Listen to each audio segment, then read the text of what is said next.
ఒక గ్రామంలో తల్లి తన ఇద్దరు కొడుకులతో కలిసి జీవిస్తుంది. ఆమె భర్తకు మద్యం అలవాటు. ప్రతిరోజు మద్యం తాగి తన కోపాన్ని కుటుంబ సభ్యులపై ప్రదర్శించేవాడు. భర్త అలవాట్లను తల్లి రోజు భరించేది.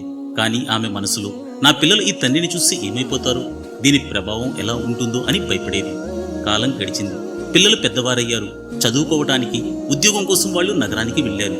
ఒకరోజు తల్లి తన ఇద్దరు కొడుకులు ఎలా ఉన్నారో చూడాలని మొదట పెద్ద కొడుకు ఇంటికి వెళ్ళింది. ఇంట్లోకి అడుగు పెట్టగానే ఇల్లంతా మద్యం సీసాలతో నిండిపోయింది. అతను తండ్రిలా మారాడు. మద్యం తాగుతూ బాధ్యతల నుంచి తప్పించుకుంటూ జీవిస్తున్నాడు.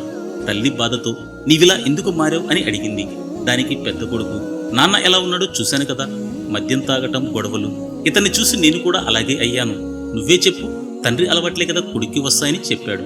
తల్లి మౌనంగా అక్కడి నుంచి వెళ్లిపోయింది. ఆ తర్వాత చిన్న కొడుకుని కలపటానికి వెళ్ళింది.